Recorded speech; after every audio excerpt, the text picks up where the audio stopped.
श्री स्वामी समर्थ. स्वामी समर्थ अनुभूती या चॅनलमध्ये आपलं स्वामीमय असं स्वागत आहे. जर चॅनलला सबस्क्राईब केलं नसेल तर लगेच सबस्क्राईब करा, की जेणेकरून आपल्या चॅनलचे नोटिफिकेशन तुम्हाला सर्वात आधी मिळतील. आज खूप अंगावर शहारे येणारा आणि खूप भयानक अनुभव आहे ह्या ताईंचा. त्या ताईंचं नाव आहे अनुराधा बनकर. त्या कोल्हापूरहून आहेत. त्या ताई म्हणतात, मी दीड वर्षापासून कॅन्सरने ग्रस्त आहे. त्यांना फुफ्फुसाचं इन्फेक्शन आणि खोकल्याचा त्रास होता, त्याच्यामुळे त्यांना कॅन्सर झालेला आहे. तर ह्या ताईंचा अनुभव तुम्हाला शेवटपर्यंत बघण्यासाठी आणि ऐकण्यासाठी व्हिडिओ शेवटपर्यंत पहा आणि अनुभवही शेवटपर्यंत ऐका, म्हणजे तुम्हालाही तुमच्या डोळ्यात आणि अंगावर शहारे आल्याशिवाय राहणार नाही. खरंच खूप भयानक आहे आणि ही सत्य घटना आहे, सत्य अनुभव आहे. तुम्ही जेव्हा स्वामींचं नामस्मरण करता किंवा दत्त महाराजांचं करता, दत्त महाराजांना मानताना ते स्वामी भक्त, दत्त भक्त खरंच हा अनुभव ऐकून त्यांच्या डोळ्यात पाणी येणार म्हणजे येणार. त्यामुळे हा अनुभव तुम्ही शेवटपर्यंत ऐका. त्या ताई म्हणतात की माझं नाव अनुराधा बनकर, मी कोल्हापूरहून आहे आणि मी एक प्राथमिक शिक्षिका आहे. तर माझं वय सध्या 60 वर्ष आहे. पण मला कॅन्सरने खूप मी ग्रस्त झालेली आहे. तसेच मी स्वामींची सेवाही करते, दत्त महाराजांनाही खूप मानते. पण मला कॅन्सरने ग्रस्त झाल्यामुळे कॅन्सर झाल्यामुळे स्वामी सेवेत आणि दत्त महाराजांच्या सेवेत खंडन पडत गेला. पण जशी जमेल तशी मी सेवा करत होती. त्या ताई म्हणतात, मला दीड वर्षापासून मला कॅन्सर आहे. त्यामुळे कॅन्सर झाल्यामुळे त्या घरीच आराम करत होत्या. डॉक्टरांनी त्यांना आराम करायला सांगितलेले होते. म्हणून सांगली येथे त्या माहेरी विश्रांतीसाठी गेलेल्या होत्या. कोल्हापूर त्यांचं सासर होतं, सांगली त्यांचं माहेर आहे. तर माहेरला त्या विश्रांतीसाठी गेलेल्या होत्या आणि तिथे त्या विश्रांती घेत होत्या. तर तेवढ्यात एक दिवस असा आला की त्यांच्या काकांचं सांगावा येथे प्रबोधिनीचा कार्यक्रम होता. प्रबोधन असतं, स्वामी सेवेकरांना माहिती असेल काय ते. तर ते प्रबोधनाचा कार्यक्रम होता आणि ते काका मोरावळ्यावरून आले होते, खूप लांबून आलेले होते. म्हणून घरच्यांनी त्या ताईंना सांगावा इथे प्रबोधनाला जाण्यासाठी खूप फोर्स केला. ताई म्हटल्या, मला तर चालताही येत नाही, बोलताही येत नाही, खूप खोकला येत होता आणि मला उठता सुद्धा येत नाही, तर मी जाऊ कसे, असं त्या घरच्यांना म्हणायचे. पण घरचे म्हणायचे, काही झालं तरी तुला जावंच लागणार आहे, कारण काका खूप लांबून आलेले आहेत. तर त्या ताई म्हटल्या, ताईंनी स्वामींना प्रार्थना केली, दत्त महाराजांना प्रार्थना केली की दत्त महाराजा, काही करून मला जावंच लागणार आहे. जोपर्यंत तो प्रबोधनाचा कार्यक्रम होत नाही तोपर्यंत तरी कमीत कमी माझा खोकला बंद करा आणि मला तिथपर्यंत जाण्याची ऊर्जा द्या, तिथपर्यंत चालण्याचं बळ द्या, असं त्यांनी मनोमन प्रार्थना केली. आणि काय प्रचिती आली ताईंना की थोड्याच वेळात त्यांनी नामस्मरण सुरू केलं आणि त्यांना चालताही तिथपर्यंत जाण्याची ऊर्जा मिळाली. त्या तिथपर्यंत गेल्या, प्रबोधनाच्या कार्यक्रमाला गेल्या. प्रबोधनाचा कार्यक्रम पार पडला आणि त्यानंतर त्या घरी आल्या. प्रबोधनाच्या कार्यक्रमाला गेल्या, त्या घरी आल्यावर सांगायला लागल्या की प्रबोधनाचा कार्यक्रम पार पडेपर्यंत मला कसलाही खोकला झाला नाही, कसलाच खोकला आला नाही. एकदम व्यवस्थित प्रबोधनाचा कार्यक्रम पार पडला. त्यांना गाडीत नेलेलं होतं, पण त्यांना गाडीतसुद्धा बसता येत नव्हतं. ही मोठी खूप प्रचिती आली त्यांना की त्यांना कमीत कमी गाडीत बसता तरी आलं. प्रबोधनाचा कार्यक्रम होईपर्यंत त्यांना खोकलाही आला नाही. तो कार्यक्रम पार पडला. तिथे त्यांचा अनुभव घेतला. त्या अनुभवातून त्या ताई सांगत होत्या की मला चालता येत नव्हतं, उठताही येत नव्हतं आणि खोकल्याने मी एवढी ग्रस्त झाले होते की अक्षरशः असं वाटायचं मरण आलेलं बरं. काय करावं कळत नव्हतं. कारण आजकाल आपल्याला माहिती आहे, साधं जरी आपल्याला आजार झाला तरी किती त्रास होतो. आणि ह्या ताईंना तर कॅन्सर सांगितलं होतं डॉक्टरांनी आणि शेवटी हात जोडले होते की आमचे पूर्ण प्रयत्न संपलेले आहेत, तुम्ही विश्रांतीसाठी घरी थांबा म्हणून. तर त्या ताई विश्रांतीसाठी घरी थांबलेल्या होत्या. पण त्यांनी शेवटी सगळं देवावर सोडलं होतं, म्हणजेच त्यांनी स्वामींवर आणि दत्त महाराजांवर सोडलेलं होतं. तर त्या ताईंना साक्षात दत्त महाराज प्रसन्न आहेत.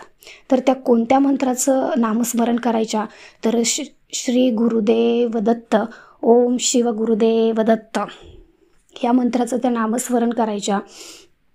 हे म्हणजे त्या जेव्हा नामस्मरण करायच्या तेव्हा त्यांच्यासमोर 5 फडी असलेला नाग आणि श्री गुरुदत्त महाराज उभे राहायचे.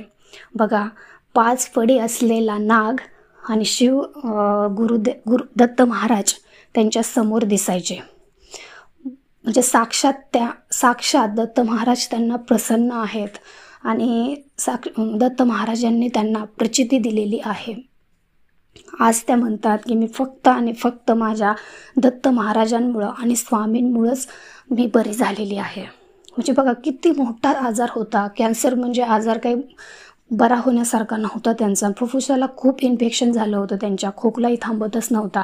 तुम्हाला माहिती आहे, जास्त जर खोकला येत असेल तर आपल्या बरगड्या पूर्ण म्हणजे दुखत असतात आणि त्या सुजायला पण वेळ लागत नाही, म्हणून त्यांना फुफ्फुसाचाही त्रास होत होता.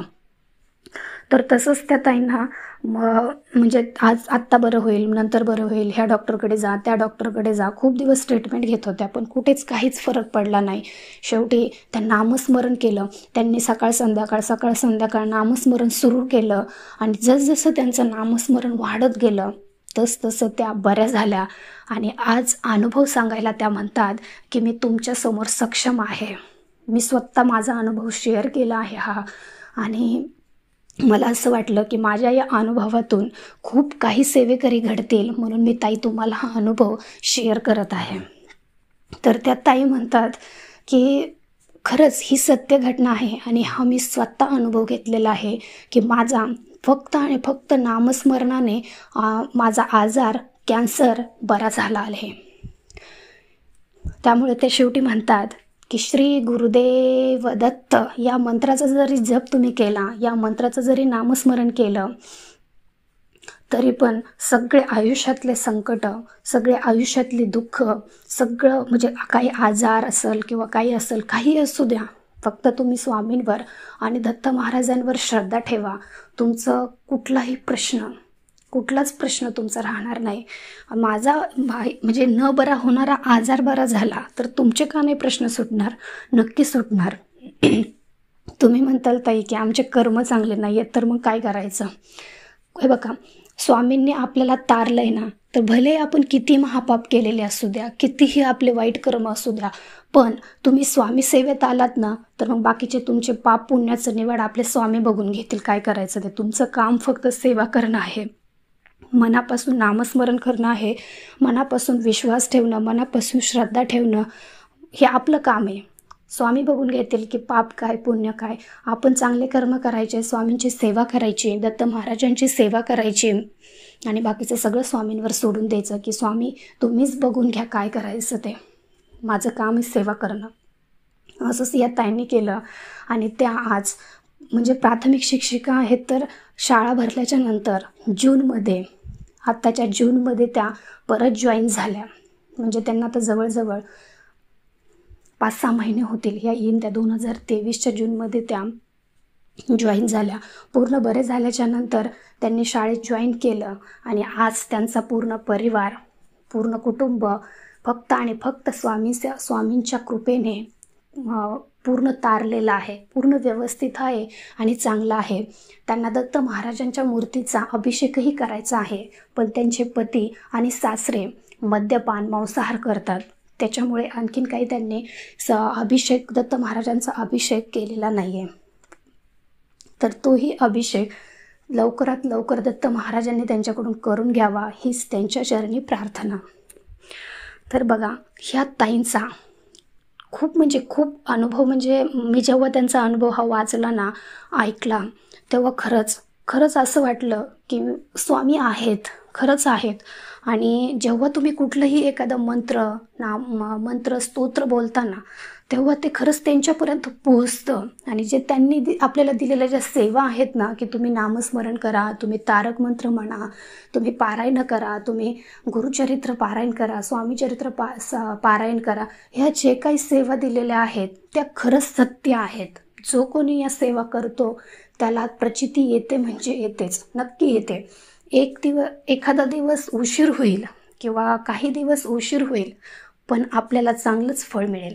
पण तोपर्यंत संयम ठेवणं खूप महत्त्वाचं आहे. आपण स्वतः संयम ठेवायचा, स्वामींवर विश्वास ठेवायचा, श्रद्धा ठेवायची आणि एक ना एक दिवस आपलं नक्की चांगलं झाल्याशिवाय राहणार नाही. तर या ताईंचा अनुभव तुम्हाला कसा वाटला मला कमेंटमध्ये नक्की सांगा. आणि आवडलं असेल तर लाईक, शेअर आणि सबस्क्राईब करायला विसरू नका. भेटूया अशाच एका नवीन व्हिडिओसोबत. श्री स्वामी समर्थ.